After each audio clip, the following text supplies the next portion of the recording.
podcast about horrible books and us reading them so you don't have to. I'm Sheena St. James, joined as always by my beautiful partner, my gorgeous assistant, Paul. Hi. And we're reading Irene Iddesleigh. We're starting with chapter 5 and chapter 6 this week. When last we left the book, drama actually started. It started turning from a bunch of nothing into an actual insipid drama that's not going to go anywhere. Here's the real kicker, though. Here's the exciting thing, though. What's that? Dialogue. Yeah, there was actual dialogue. It was. I mean, not. It wasn't like it was an actual exchange. Dialogue. It was. No, it was more like speech. Yeah, I guess technically monologue, because only one character spoke, and only then for a little bit. He only had one line. But actual spoken word, which is and this is 4 chapters into a 19-chapter book. Yeah, and this is the end of chapter 4 as well. Those of you who were around for last week's episode, you probably heard how excited we were. The thought of, holy shit, some actual quotation marks. What are those? Haven't seen them in years. And then it just turned out to be just more of nothing. Yeah. Sorry, more of nothing. More of the same. Yeah, basically. But maybe things will change. They probably won't, but maybe they will for chapter 5. So John Dunfern and Irene Iddesleigh are going to be married at some point. But he's jealous because she was talking to someone. Don't know what about. Don't know the nature of the relationship with the person she was talking to. He was her tutor, but that doesn't really mean anything. But that's sowing the seeds of conflict, I guess. It's hashtag relatable. It's what the kids are in. It's what the kids are into these days. Is pointless conflict. Yeah. All right. So chapter 5. Our hopes, when elevated to that standard of ambition which demands unison, may fall asunder like an ancient ruin. What? Read that again. Our hopes, when elevated to that standard of ambition which demands unison, may fall asunder like an ancient ruin.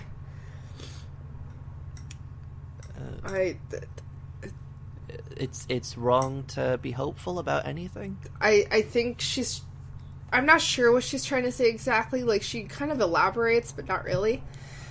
Because then it goes on. They are no longer fit for construction unless on an approved principle. They smolder away. Huh? So they need planning permission. No, I don't think so. They smolder away like the ashes of burnt embers, and are cast outwardly from their confined abode, never more to be found, where once they existed only as smoldering serpents of scorned pride. What a bunch of nothing.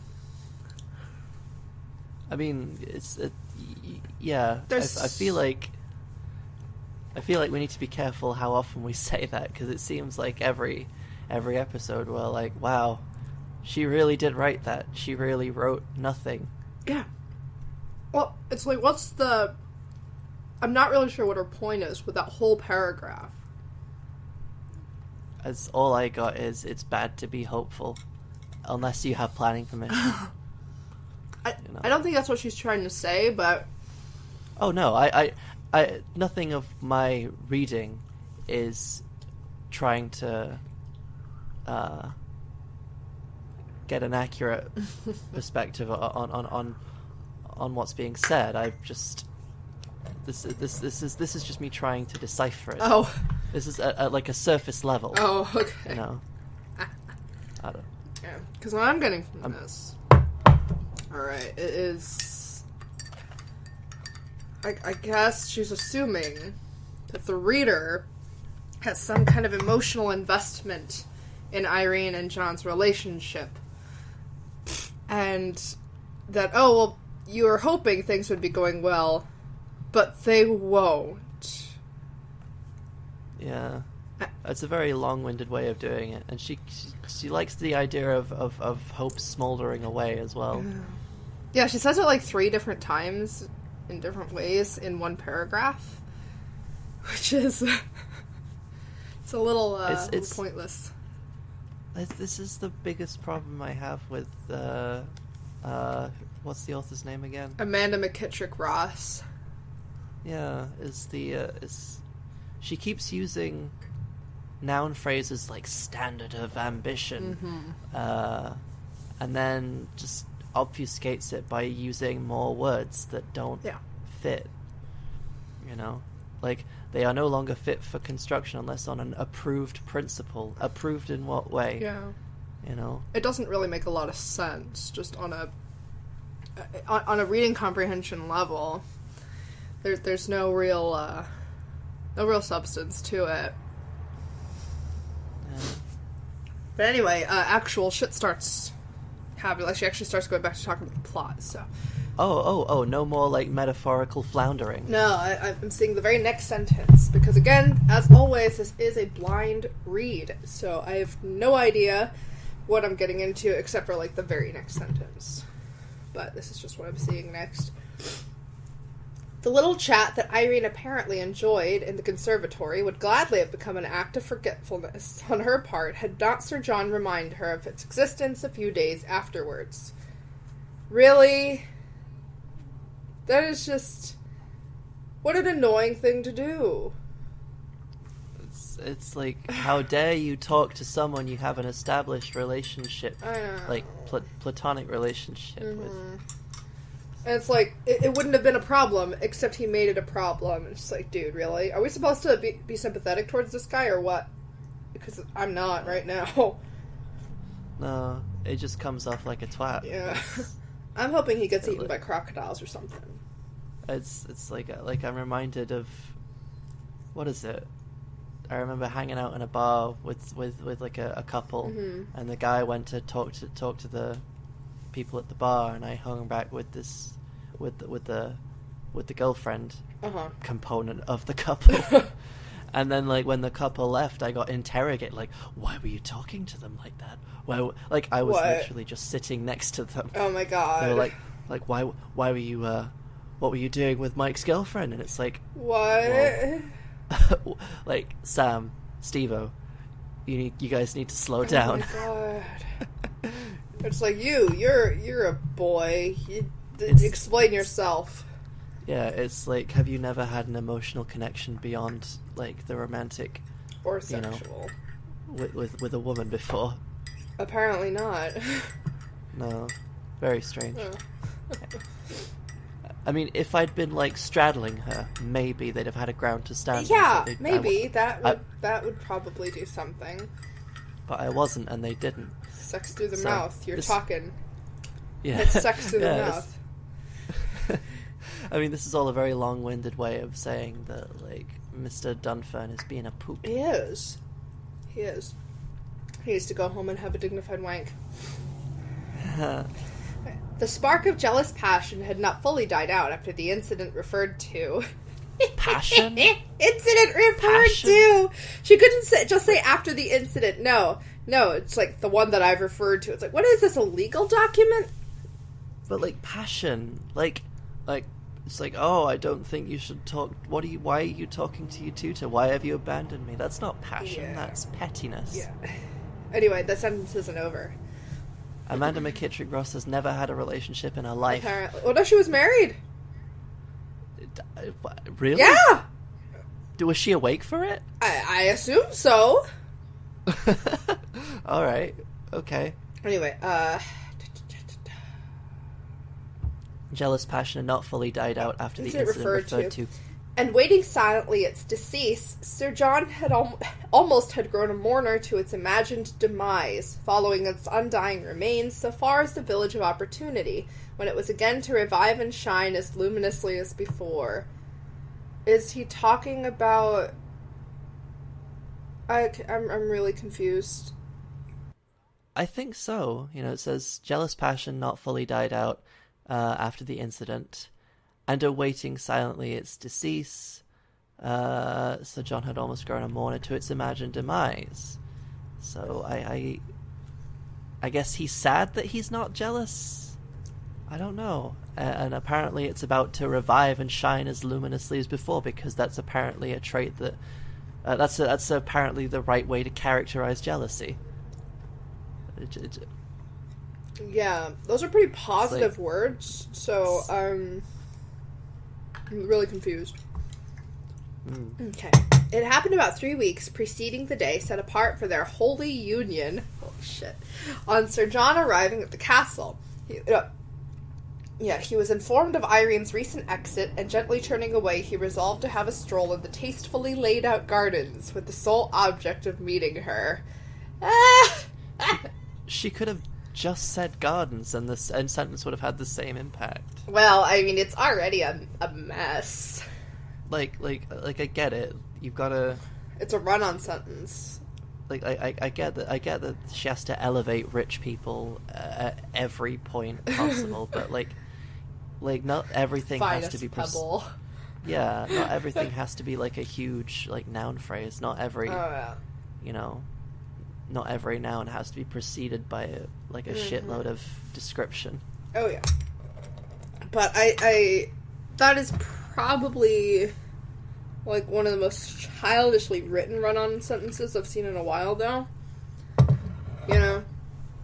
It happened about 3 weeks preceding the day part of their holy union, on Sir John arriving at the castle, he was informed... Like, it should not... Yeah, you can get multiple readings out of that if you're not careful. Like, where there needs to be a full stop in there. Yeah, like, that should be 2 sentences, not just one. That whole paragraph was 1 sentence. And that's not right. It's just not right. Okay. What's this walk all about? What's this stroll? Walking leisurely along and stooping to pick up some fallen fruit, he suddenly heard a faint sound issue amongst the trees. Remaining breathless for a few seconds lest he might be deceived by the rippling sounds of the adjacent waves, he again heard the same sweet strain, but of much longer duration than before, and quietly moving towards the spot whence it issued, another sound met his ear in the distance, which seemed to be the hasty tread of someone making good an escape before he got time to view the object he would eagerly have pursued, but checking his desire somewhat, he allowed the matter to sink into silence. Again, that was 1 sentence! Why is there... What's a strain in this? What is this? I'm thinking it just means sound. But we don't know what the sound is. He heard a faint sound issue. The sound issued. Yeah, among is just as correct. And a lot less pretentious. Which means, of course, she's not going to use it. So all we know is that he heard something, but, like... Yeah. We've not got any idea of how to feel about that. Mm-hmm. Like, we don't even know how John feels about that. No, I'm... He's just exercising curiosity at this point. Yeah. And it sounds... I'm reading it through, it sounds like... It sounded as though somebody tried to get away, and he thought, oh, maybe it's Irene. But instead, he just let the sound fade away instead of actually going to look. John Dunfern is a fucking idiot. Whoa. Let's not say anything we can't take back. Oh, come on. Right? We already all knew it. We all knew it already. Boldly moving towards the spot whence the sound of music issued, how delightfully surprised was he to find a magnificently constructed little summer house, a charming pyramidal Gothic structure robed internally with mossy mantles of nature, and brightened beyond conception with the instrument of humanity, which gave origin to such pathetic and sweetened strains. It's his house! Why doesn't he know about this? Is it really so tastefully laid out if the guy gets lost in his own garden, he doesn't know what's in it? Is it his house? Yeah, he's on his own estate. Oh, right, okay. I'm just... Or at least I think it is. It never said overtly that it wasn't. I assumed he was at his own house. Again with the unnecessary description. It's like, here's the summer house. Let me tell you all about it right now, because that's important. Mm-hmm. Also, I'm guessing someone is singing? Instrument of Humanity? I'm not sure. Also, why is it pathetic? Pathetic and sweetened strains. I don't know. Is that... Like, does that mean it... Now, see, there's an alternate, kind of obscure definition for the word pathetic in that it means, like, inducing emotion, like, it induces pathos. But even if that's what is meant, it's not being communicated very well. Well, when has anything in this book been communicated very well? That's true. That's true. This is kind of the worst thing I've ever read. This is incredible. Okay. Politely offering an apology for intruding on the private little palace of Irene, who failed completely to hide her gross confusion from the keen gaze of her espoused, who never seemed to notice in the least the sudden change that swept so swiftly over her pallid cheeks at his unexpected visit, Sir John sat down. Ah! Ah! What? What kind of, like, Ouroboros bullshit is this? It is so bad that it's just it's circular speech. It's just like it's tied in a knot. I don't get it. Okay, so let me try to untangle this and translate it a little bit. So he's apologizing for intruding on her. And she's all shy and stiff. And she can't hide the fact that she is shy because I guess she blushed. I don't know. Everything is hands, so who can say? Irene held in her snowy palms. That's the snowy again.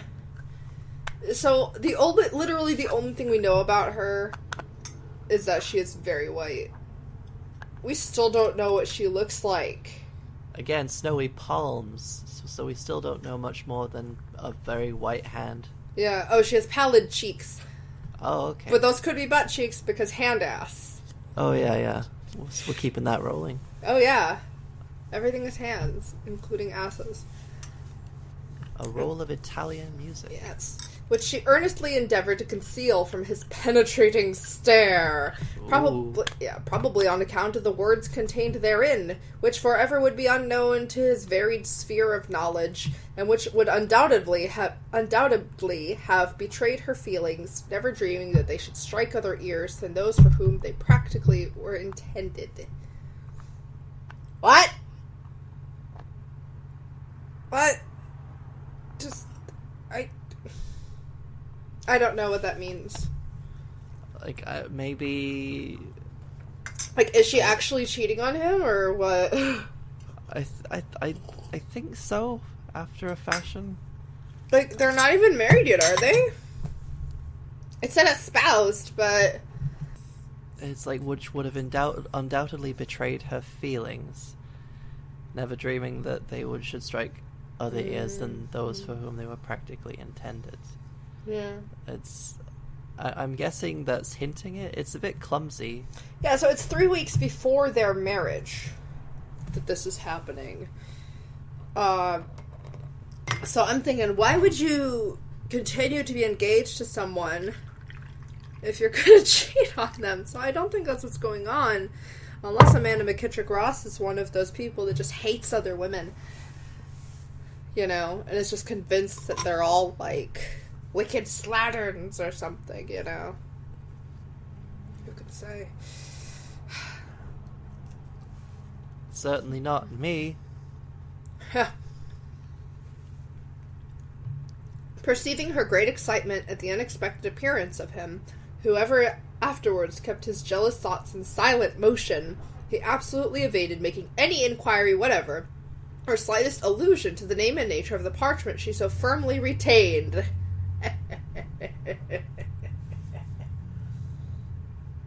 So, he's so jealous. He even noticed that she's hiding the paper, the music, and she doesn't ask her about it. Because he's just like, nope, I can't let her know that I am feeling jealous. Because John doesn't directly address his problems. No. Because he's an idiot. He is a dignified wank. He's a naughty boy. Yeah. Oh. Oh, no, don't tell me. Don't tell me I'm not there yet. Oh, what? So John chatted gaily until he gained good ground for delivering to her the message that instinct had so prompted him to utter. This is so bad. Oh! There it is! There it is! There's actual speech! Ooh. Holy shit! Okay. Irene, my beloved one, he began. It is now only about a score of days until I hoped forever to call you mine, a hope which unmercifully has haunted me since I fortunately gazed on your lovely face, a hope which I trusted should be fully appreciated by both you and me, and which I now must own can never be realized until the clearance of the barrier that since our engagement has been but too apparent. No one talks like this. No. The sole object of my visit, my dear Irene, here Sir John clasped her tender hand in his, tonight is to elicit from you a matter that lately has cast a shadowy gloom over my anticipated bright and cheerful nature. I am not one of those mortals who takes offense at trifles. Yes, he is! Yeah, yes, he is. Otherwise, he wouldn't have gotten so upset at, like, her literally talking to a person that she knows. This whole conversation would not need to be happening if he did not take offense at trifles. Anyway, neither am I a man of hasty temper or words. Quite the contrary, I assure you, but it has fortunately or unfortunately been probably a failing amongst my ancestors to court sensitiveness in its minutest detail, and I must acknowledge I stray not from any of them in this particular point. He's still talking! Oh my god! I must acquaint you... What? I'd have gotten bored of him by this point. I know, me too. I'd just be like, get to the point, John. I'd have been like, the marriage is over if you keep talking like this. I must acquaint you, though it pains me deeply to do so, that lately you have not treated me with such respect or attention as you certainly lavished upon me before the announcement of our engagement, and for what reason or reasons I now wish to be apprised. You seem, when in company with others, to ignore my remarks to you entirely, and you treat them with proud disdain, as if shame took the place of pride at my wordy approach. I felt and do feel quite hurt, and am resolved that no such repetition shall take place in future. I promised to be at the castle last night, but unfortunately I felt indisposed, and only that I wished to have a thorough understanding relative to your recent conduct, and which has pained me acutely, I should not have ventured out of doors this evening either. I was in consequence obligated to write you last night, asking if a written reply, which you failed to give. And this evening, instead of being doubly rejoiced at my presence, you on the contrary seemed doubly annoyed. I therefore pray, my dearest Irene, that you will, and I am persuaded honestly, not hesitate to satisfy me regarding this unpleasantness, that should anything of which you are now aware cause your conduct to be changed towards me, do not allow it a lair within your breast, but confide in me, as thou wouldst in a dearly trusted and faithful lover. That's a lot of talking. That's too much.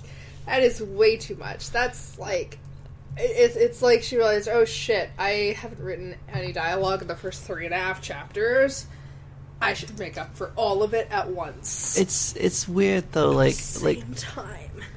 because Irene, what is it? Because the author hasn't presented Irene like doing any of these things. No. All we have is the one incident where she's talking to someone else, and now John's saying that he's like, "You're ignoring me." Yeah, it's not very clear. Yeah, I mean, it doesn't help with the language obfuscating everything, but it's just... Also, it cuts into, like, this really pretentious old speech. As thou wouldst. Really? No one says that. No one has said that for a long while. This is just... It's how you know he means it. It's how you know his love is special. Because he's using anachronistic language. Absolutely. And he repeats himself. Yeah, that's... Thou dost. No, he dost. He dost. Okay. Alright, at this stage, Irene began to consider seriously the earnestness that accompanied the words of Sir John. Because there were a fucking ton of them. Yeah. Knowing well she had been guilty, grossly guilty, of the charges with which he impeached her, that's... This is not a courtroom. It's not... See, here's the thing. Impeachment is a specific type of criminal indictment that applies to people who are elected officials. She is not an elected official, and she has not been officially indicted for a crime. Like, there is no proverbial impeachment on a regular person. That doesn't make sense. She could have said indicted, but impeached doesn't make sense. I'm going to impeach Obama for not returning my calls. Apparently that's what's happening here. And which was mixed with childlike simplicity, descriptive only of a world-famed bachelor. Is he famous now? That's new. Huh. She pondered whether or not honesty should take the place of deceit. She too often practiced in women. Holy shit. There we go. Holy shit, there it is. There we go. She does hate women. Yeah. And conclude to adopt the latter weapon in defense. Oh my god. Raising her hazel eyes to his. She has eyes! The hand has eyes. Holy crap! My head canon is that the eyes are on the butt. And that that Irene is a hand with an S, but the eyes are on each of the butt cheeks. Oh my god, that's terrifying. So when she's raising his eyes to his, it's just that hand is like extending its fingers as far as it will go. And tilting up like a spider. Yeah, like that. Ew. Anyway.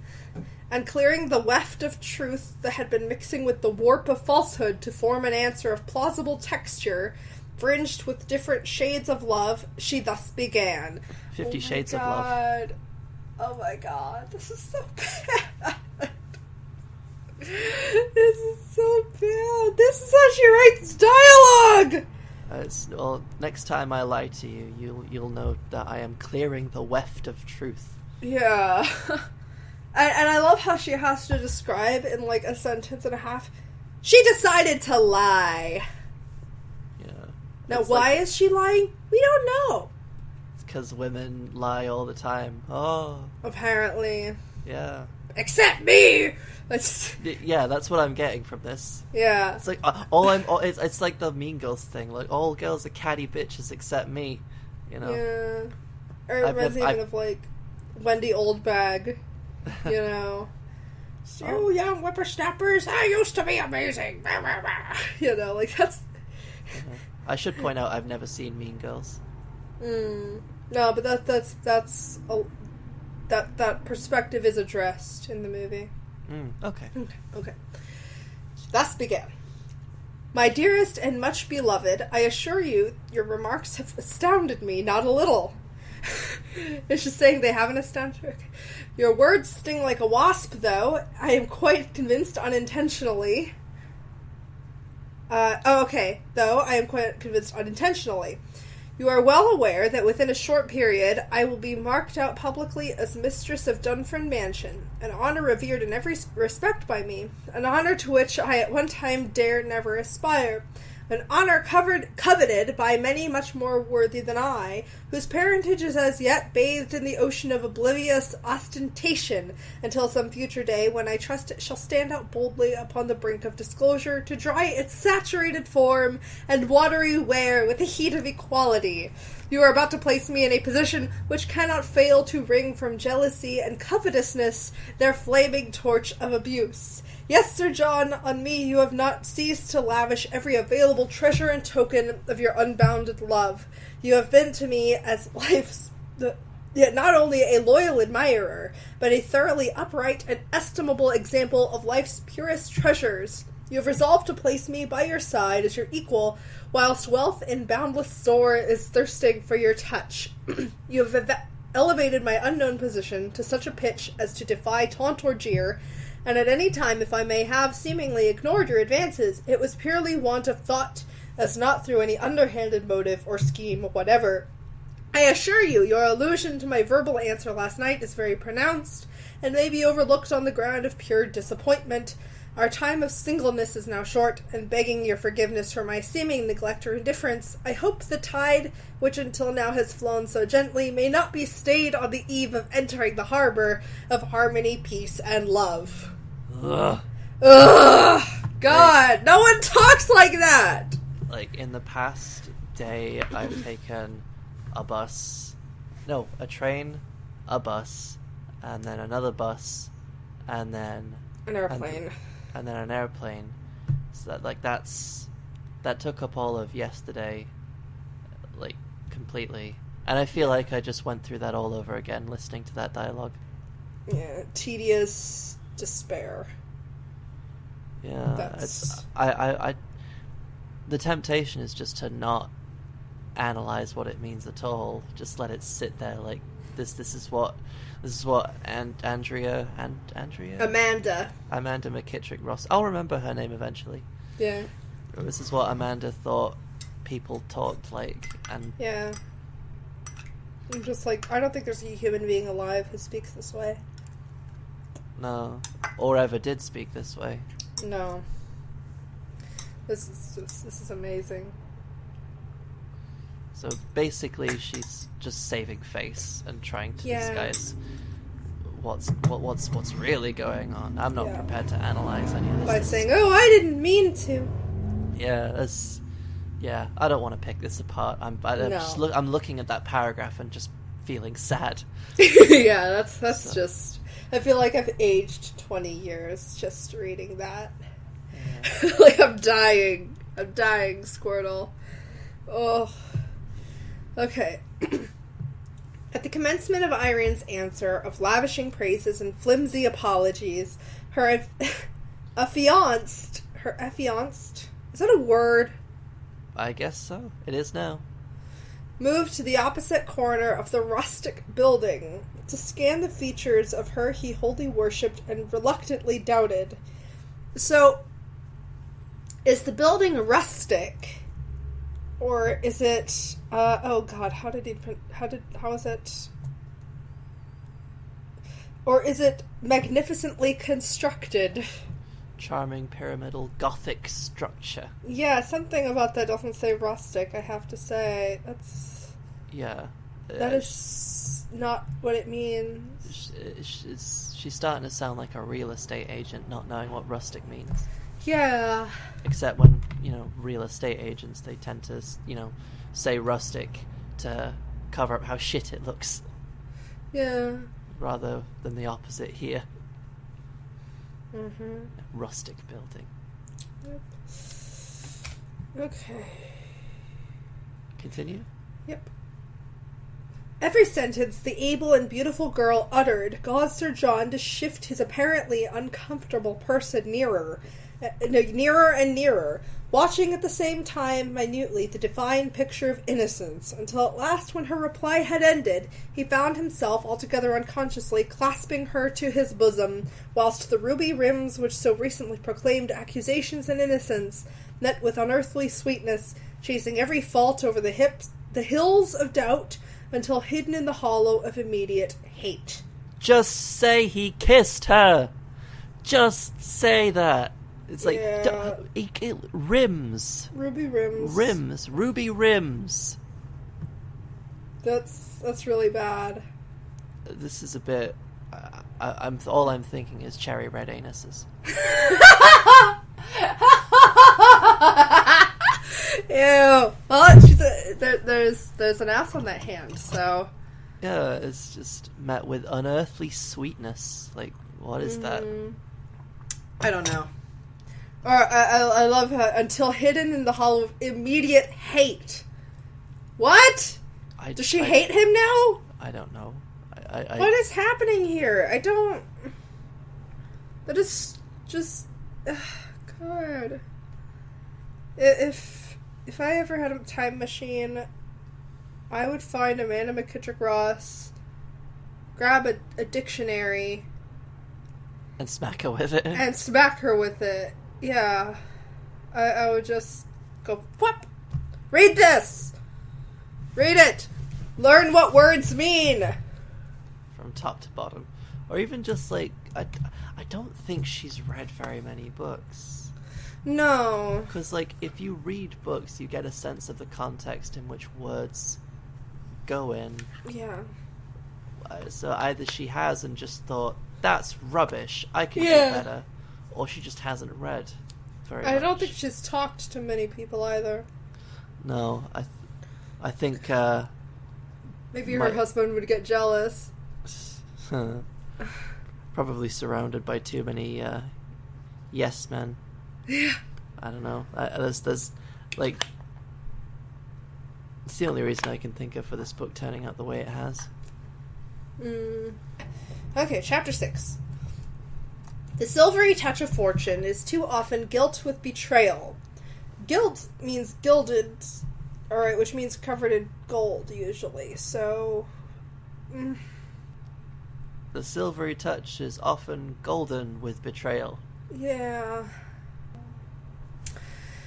The meddling mouth of extravagance swallows every desire and eats the heart of honesty with pickled pride. The imposturity of position is petty, and ends as it should commence, with stirring strife. But conversion of feminine opinions tries the touchy temper of opposition, and too seldom terminates victoriously. That's horrible! She keeps doing this. She keeps opening... Yeah. She keeps opening chapters with, like, really florid, mixed metaphors that go nowhere. Yes! What does it even mean? There's some great stuff in here. Pride. Yeah, like, the thing is, some of this is hilarious. Like, oh, I know. Like even out of context, but like it's like the meddling mouth, you know. Like this sounds like something Norton Juster would write as a joke, you know, like some kind of like a parody of like pretentious writers, like this is not in the Phantom Toll Booth, but there could very well be like a demon of overly florid language to try and look smart, you know. It's not even connected to the thing. It's just Amanda trying to say, look how many words I know. I'm going to use all of them. Oh. All of my good words. It's she's running out. She's running out. She'll run out soon. It'll just be a big blank book. That's the next couple of chapters. Okay. Great mercy. This is another quote. There's more talking. Oh my god. Great mercy. Only another week and I shall almost cease to be a free thinker. Just 7 days more and what? I shall openly have to confess to a world an untruth. Would there be any means of flight from the dangerous dragon that haunts me night and day? Could anything possible be done to save myself from false alliance? Too late! Too late! Only 7 days in this beautiful boudoir shall own me no more, with its walls of purest white and gilded borders. Just 7 days and I shall be fettered with chains of dragging dislike and disappointment. Only 7 days and thus shall end my cherished hopes, my girlish pride, my most ardent wish, but alas, not my love. 7 days more shall see my own darling OS? I think she's interrupted. Oh, okay. Suddenly Irene was aroused by the ringing of the breakfast bell. Was she now? Yeah. Before she got time to finish the sentence that troubled her weary brain for months before. Weary brain! Weary brain. My brain is weary reading this shit. If she doesn't want to marry him, why is she doing it? It's weary brain, though. It seems, vaguely misogynistic as well. Yeah. Her brain was so tired. Oh. Well, feminine opinions. Yeah. There it is. That was bad. Okay. Dressing herself with frantic expertness, she dashed down the winding staircase with an alacrity better imagined than described. Then why are you a writer? Why are you a writer then if you're telling us to imagine it? Instead of... I don't want to imagine it. I want to imagine her being eaten by crocodiles. I'd read that book. Or a very large dachshund. And rushing into the breakfast room where Lord and Lady Dilworth eagerly awaited her, presenting the outward mocking appearance of being the happiest of mortals. Why does she always say mortals? I don't think this was all that common, was it? To do that? I don't know. Her beloved benefactors, who had been the prime movers in the matter of matrimony, saw plainly and saddened look about the lovely face, which I read. Look. Saw plainly. Oh, okay, yeah, sorry, there was a smudge on my screen. Saw plainly a saddened look about the lovely face, which Irene tried hard to suppress, and asking why it appeared at this gay time, it was answered evasively. Gay time. It's gay time.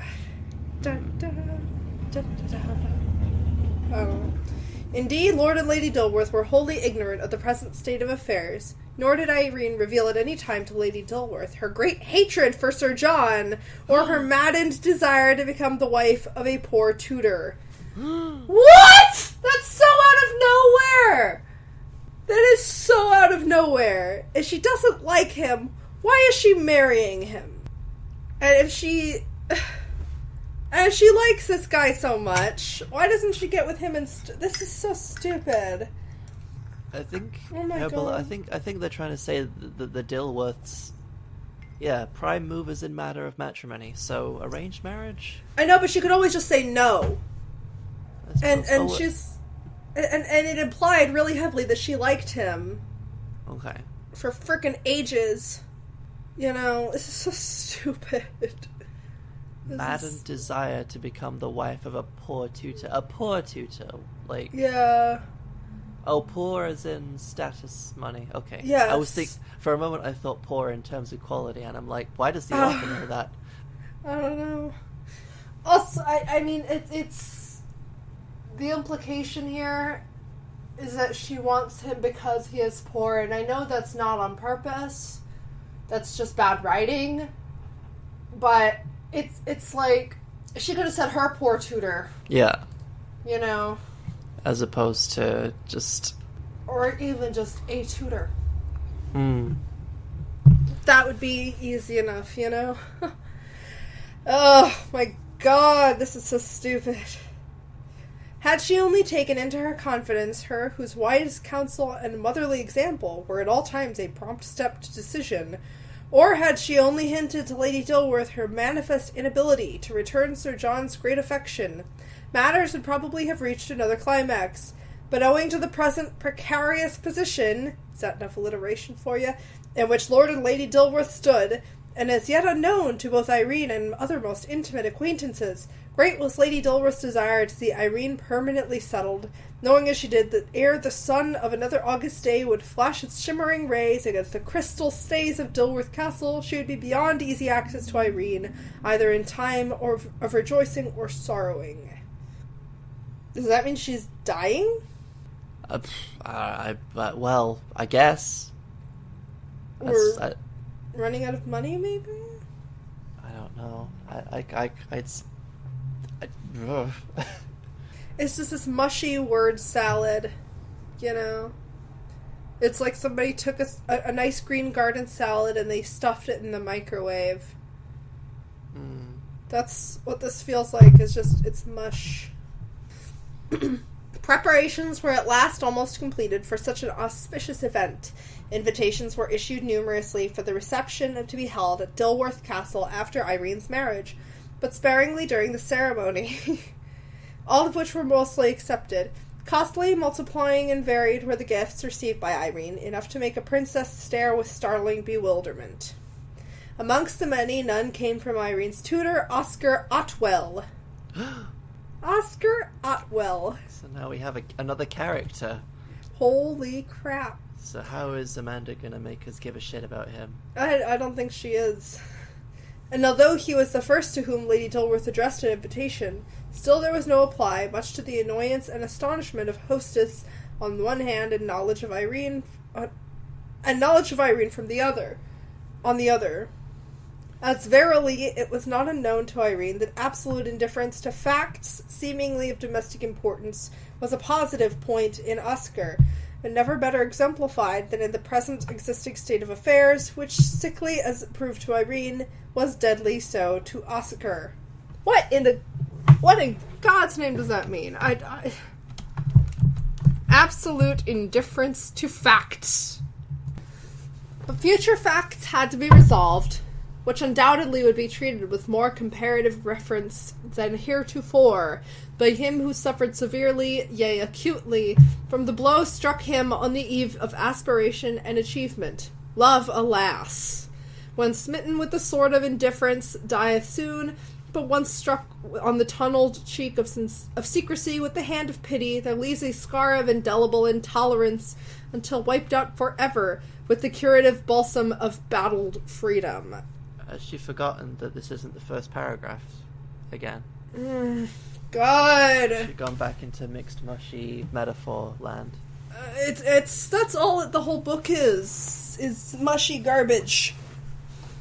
I feel like I'm reading, like, bad hamburger meat that hasn't been cooked yet. How do you read meat? I don't know. It's like how reading, like, Great Gatsby feels like reading treacle, you know? Yeah, okay. I feel like I'm... At least treacle is sweet, whereas this is just... It's bad hamburger meat. It's just bad raw meat. It doesn't look good, it doesn't taste good, it just makes me sad. Yeah. This is such garbage. Sir John and Irene met in Dilworth Castle for the last time on the morning of the 3rd day of August, being the day set apart for the celebration of their marriage. It commenced with the ringing of the village bells. The sun shone forth in all its universal glory. Emblems of the approaching festivity did not fail to appear on the housetops of the humblest village peasant. Gladness reigned throughout the household, and all hearts save two rejoiced with unabated activity. I feel like this whole drama thing with the tutor it feels so, like, contrived and out of nowhere.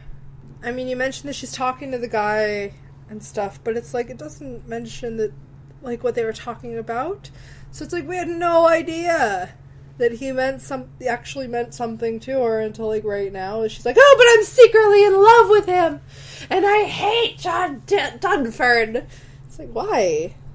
I mean, wait. I hate him too, but... I got it.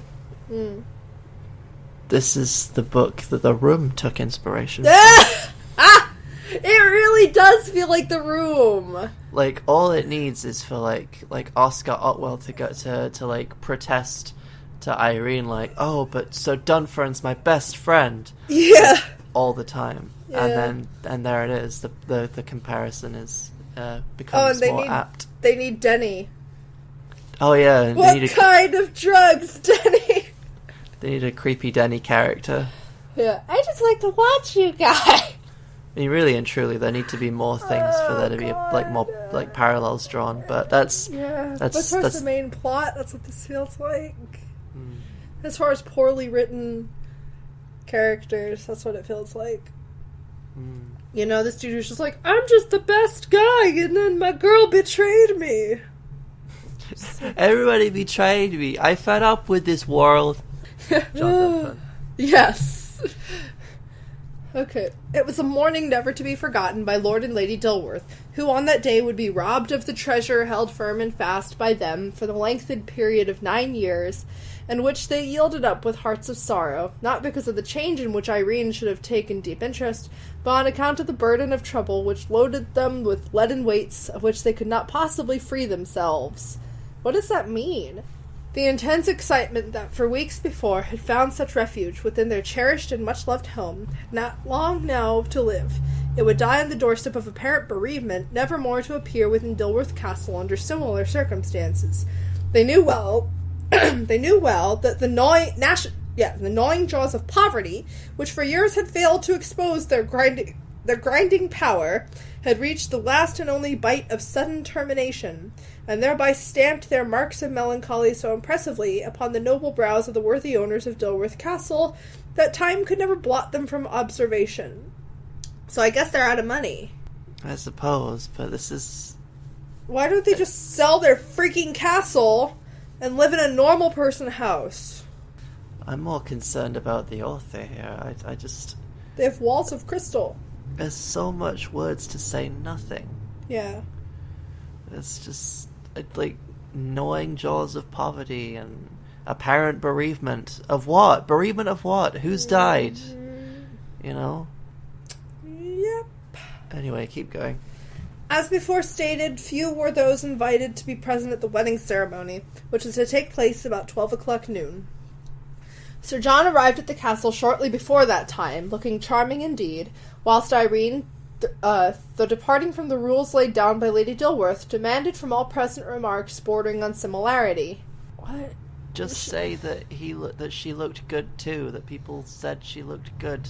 Oof, that's bad. She looked nervously pale but queenly, and mastered thoroughly the exposure of the painful agony through which she was passing, knowing as she did and fully believed that all is not gold that glitters. That's not how the phrase goes!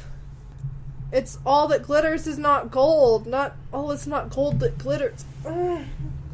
Looks like someone needs to listen to that one Smash Mouth song. I feel like that's the thing. When your writing stacks up less favorably than Smash Mouth, you've gone somewhere wrong. Yeah, something's gone wrong here.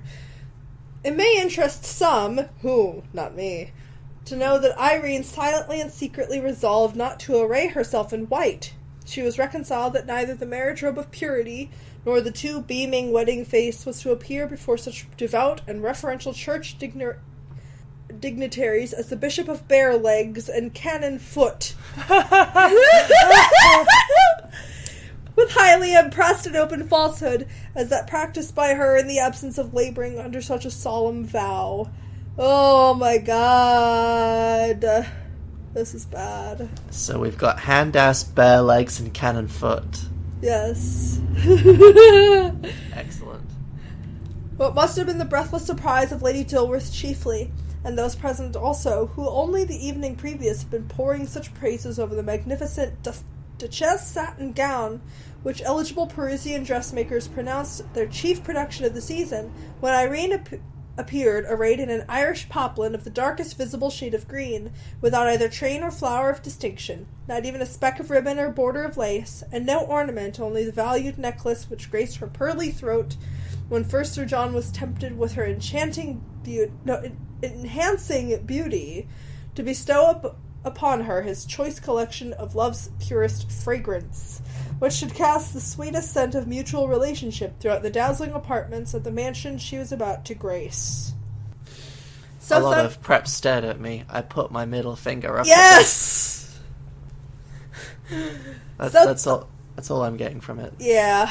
So thunderstruck and grievously horrified did Lady Dilworth seem at the vague departure of Irene from her orders that she dare not trust herself to offer her the first motherly embrace. Irene, perceiving the great embarrassment of her beloved Lady Dilworth, glided across the room, and sitting down to the right of her upon whom she had that day flung in the face of devotion the last dregs of defiance, quote, begged to offer an apology for such unruly conduct, unquote. and added that all would be revealed at a future date when least expected. Why was that in quotes? I don't know. It sounds, again, it's the whole reported speech thing that she keeps doing. But it's in third person. Yeah. Glided across the room. That just makes me think she just kind of flew over there. She's a hand in a dress, so she just went, New! Yeah, that's what I'm thinking. I feel like she's wearing Heelys and is just kind of scooting across the room. How can she wear Heelys? She doesn't have feet. I'm just saying that's like the image I get. Yeah. A hand wearing Heelys. Like those little like finger skateboards. Oh yeah, absolutely. But with finger Heelys. Those were essentially proto finger Heelys. Those finger skateboards. Yeah. In the very room where Sir John was first puzzled concerning the beautiful portrait, was he now made the recipient of the original. So I don't know. I feel like that might be a reference to a previously said thing in a previous chapter. I don't know. Yeah. And the first or second thing, he saw a picture and was like, "Who is that beautiful thing?" And then she walked out and he's like, "There is that beautiful thing." So I guess they're saying, and so they were married. After the important ceremony was performed and the register signed, Sir John... The important ceremony. Oh, yeah. It's just... sorry, because marriage is kind of a big deal, just generally speaking, like, culturally. So, yeah. The important ceremony implies that there is, like, a minor marriage ceremony. Oh, yes. See, this is what bothers me. She'll go through such great lengths to describe the most inane bullshit. But then something major actually happens. Namely, the main character gets married, and we get a half a sentence to describe it. It's like, oh yeah, she got married. It was important. The end. Yeah, or a sentence and a half, I guess. But it's... like, her priorities are so out of whack with regards to what deserves description. I don't get it. And a lot of this is all preceded by not much. Yeah, like a whole lot of nothing. Okay, Sir John and Lady Dunfern, when the usual congratulations were ended, left by the 1 o'clock train en route for the continent. Thus were joined two hearts of wildly different beat, one of intense love, which hearsay could never could shake, the other of dire dislike, which reason could never alter. Because women are stupid. God. And irrational, I guess. But if she doesn't like him, why is she with him? I mean, if her parents made her marry him for his money, why isn't that just outright stated? And I don't know why she lies to him. It doesn't make sense. Born under a lucky star was the whispered echo throughout the distinguished guests who sat down to breakfast after the junction of opposites. Yea, this was a remark of truth visibly, and might have kept good during the remainder of their lives had not the tuitional click of bygone attachment kept moving with measured pace, until stopped after months, or it may be, small years of constant swinging. Again with, the mixed metaphor mush. Yeah, I'm not sure what that meant. It's M squared. Yeah. Did Lady Dunfern ever dream that her apology for disobedience to Lady Dunfern's orders, in not arraying herself in the garb of glistening glory, that enough alliteration for you, could ever be accepted even by the kind and loving Lady Dilworth? Did she imagine for a moment that she, to whom she owed everything but disobedience, even in its simplest form, should be wrested from her arms of companionship ere her return to Dunfern Mansion? Did the thought ever flash through her mind that never again would she be able to pour into the ear of her trusted helper the secrets of the heart of deception, which for the past 7 months had raged so furiously within her? Better leave her to the freedom of a will that ere long would sink the ship of opulence in the sea of penury, and wring from her the words, "Leave me now, deceptive demon of deluded mockery. Lurk no more around the veil of vanity, like a vindictive viper. Strike the lyre of lying deception to the strains of dull deadness, despair, and doubt, and bury on the brink of benevolence every false vow, every unkind thought, every trifle of selfishness and scathing dislike occasioned by treachery in its mildest form." Ugh. Oh, God, I'm dying. This is horrible. She could have, like, ended that paragraph. She could have ended that paragraph halfway through, and it would have still carried the same impact. Yep. That was all one sentence. And it's all these, like, rhetorical questions as well. Like, we're meant to... It feels like a storybook, like, oh, but she couldn't have imagined what could have happened next, could she? It's clickbait. It's Remember last week's episode? She's like, you'll never guess what happened next. Yeah. 32 reasons this book is garbage. Yeah, and it's just, and she's doing it again. She's trying to get us excited for a thrill that's not going to come. Mm-hmm. It's like one of those old, like, pulpy television serials. Will Irene confess her true thoughts to John Dunfern? Tune in next week to Irene Iddesleigh. So bad. Also, it's like the only thing, literally the only thing that Irene did that's outside of Lady Dilworth's wishes was she didn't wear this fancy white wedding dress and she wore a simple green one instead because she felt more comfortable doing that, you know? And so she's like, I don't feel comfortable wearing white. I just don't, because I feel like it would be disrespectful considering my heart's not in this. So she didn't. She followed her own wishes at her own fucking wedding. And then her adopted mother is like, oh, I can't believe you, Irene. Oh. But women, haven't you heard, like, women aren't allowed to, like, have their own, like, this is so stupid. You know, ideas and then it's treated like it's a big deal. But it's like, obviously, Lady Dilworth cares about her, or it's implied that she did before. So it's like, it shouldn't be a problem. Otherwise, it wouldn't be an issue now. Anyway, that's the end of chapter 6. So, I'm done reading this week. Done reading this week. This is just, it's so bad. And it feels like this couple of chapters was even more nonsensical than the previous 4.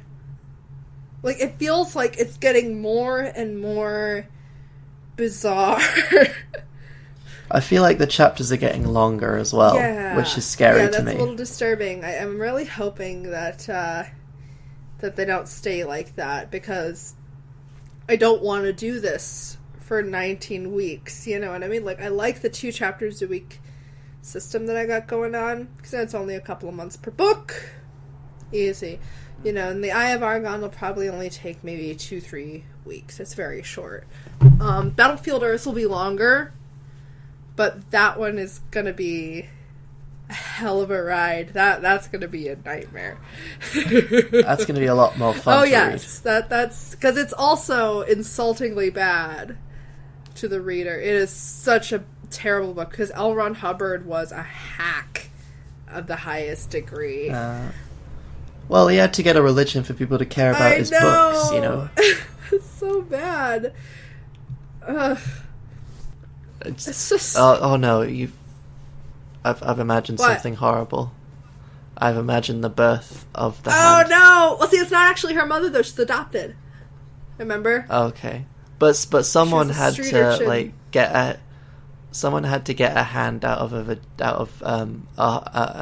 place. It would be easy to get out, though, because it would just be a tiny baby hand. Just there it goes. It's still scary to think about. That'd be a horrifying birth, though. Just okay, it's out. It's only a hand. Where's the rest of it? No, that's the whole thing. It's alive! Oh my god! It has eyes. Just skittering about like on a little tiny spider, fingers. yeah. Go. Awful. That's a terrifying thought. But you know what? I blame Amanda McKittrick Ross. I blame Ms. Ross for writing a protagonist without describing her at all. Actually, we don't know what John Dunfern looks like either, but he hasn't been described as being, like, breathtakingly beautiful or anything. He's just an old guy. All we know is he's that 40. he's, you know, he's, That's about but it. it's like, she's just like, oh, she's so beautiful. She's so beautiful. But without any actual concrete descriptions. It's like she's asking us to fill in the blanks, but there's no blanks to fill. It's all one big blank. So at this point, I'm just like, she could be a dolphin with human legs for all we know. Or a corgi with chainsaws on their legs. But with hands. Snowy hands. Snowy hands. Described twice as being snowy. It's incredible. Anyway, I think that's enough for this week. Yeah, we've been doing this for like an hour at this point. Anyway, so thank you so much for joining us this week with Holy Moses Take a Look, the podcast of terrible books. I hope you'll join us next week where we read chapters 7 and 8. And have a great week. Be sure to like, subscribe, all that other good stuff. And see you next time.